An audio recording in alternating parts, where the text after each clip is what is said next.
And what's up mga ka-Brainy? Kamusta kayong lahat? It is another great day today. And for today's video, bibisita tayo sa warehouse kung saan nakalagay po yung ilan sa mga training equipment ni ATTC. Bibisitahin natin para ma-check yung kanyang condition kasama ang mga co-instructor ko syempre sa A+. And ang aming napaka-smooth na driver si Sir Daryl. Big shoutout sa iyo sir. And kasama syempre si Sir John, isa sa mga seniors namin na sa harapan ng service. And papunta na nga kami syempre, nag-SLEX na lang para mas iwas sa traffic. So 2 days kami pumunta, pero itong video na to is nung Thursday, no? Yung pangalawang araw ng pagpunta namin. So masaya, papunta pa lang, puro tawanan at kwentuhan.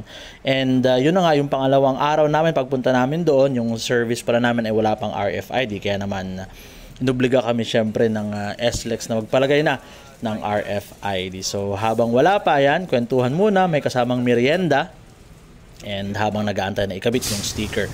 So nandito na tayo ngayon sa warehouse nga po dito sa may Muntinlupa, malapit sa SM Muntinlupa. So kung saan nandun yung mga equipment. Pero bago ang lahat, kain muna ng anlilugaw kasi nagutom sa biyahe.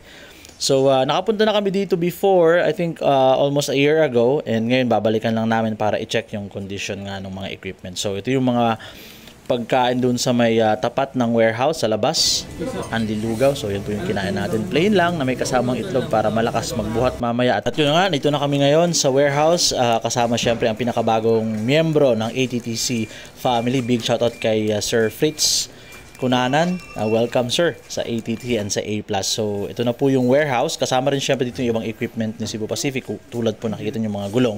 Pero ito po yung pakay namin talaga, yung mga training equipment na hopefully magamit na po namin this year, ma-showcase na syempre sa mga aviation schools and colleges na partner po ni A+ ni ATTC. So ito po yung mga equipment na yun, naipakita ko na to before I think sa picture.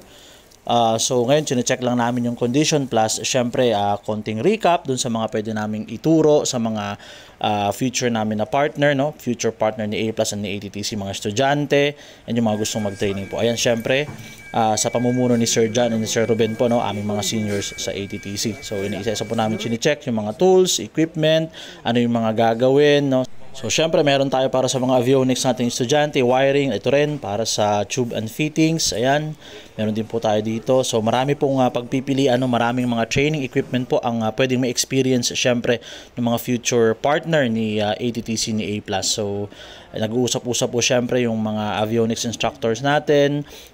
Kami na rin syempre sa part ng ANP, tinuturuan din nung iba't ibang mga tools na kasama dito syempre sa mga equipment na to. So nakaka-overwhelm, and I'm pretty sure na malaking bagay po ito kapag nagamit na natin.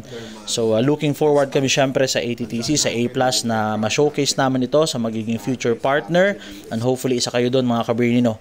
So meron din tayo, ayan po, no, yung ating tube and fittings. So hindi ko na pinakita yung lahat ng mga video para na rin syempre sa mas exciting at mas may thrill kumbaga, no? So may mga kasamang tools po yan. Ayan nga po, pinapakita ko sa inyo yung mga tools na ginagamit natin for cutting ng tube, for flaring. So every training equipment mo may mga kasama na po siyang tools and equipment. And syempre yung mga gagamitin na ring materials kapag nag-conduct po ng training. So iba-iba po yan syempre, and lahat po ng yan ay mga aircraft grade. So ito nga po yan si Sir Yu, pinapakita niya syempre yung basic na paraan ng pag-bend ng tube. Syempre hindi pa ito yung pinaka-formal talaga kasi meron tayong manual na gagamitin sa mga participants po, sa mga training participants na makakasama namin. Syempre meron tayong manual na gagamitin. Meron talagang susundan na proseso para syempre standard tayo lagi and safe syempre kapag ginagawa po yung training. So ayan, pinapakitaan tayo syempre, no, ng skills ni Sir John. So napakalaking bagay syempre na kasama namin si Sir John, si Sir Ruben at ibang mga seniors na rin namin para i-guide po kami. So big shoutout sa mga kasama ko instructors dito, hindi ko na kayo isa-isahin. Sobrang solid nung pagbisita natin sa warehouse. Masaya, puno ng kaalaman, may konting kulitan, pero syempre nakuha pa rin natin yung objective na makabisita nga po dito sa ating mga equipment. So ayun po, no. Ayan, so nagpuputol si Sir John ng tube. Ayan, gamit po yung ating tool na, again, no, ito rin po yung ginagamit natin syempre hindi lang sa mismong industry but of course sa mga school na rin. So yun na muna for today's video mga ka-Brainy, pauwi na po tayo nito. So again, thank you very much po sa walang sawang suporta. Ingat po tayo lagi, and Happy New Year pala sa inyo mga ka-Brainy. God bless us all. Bye for now.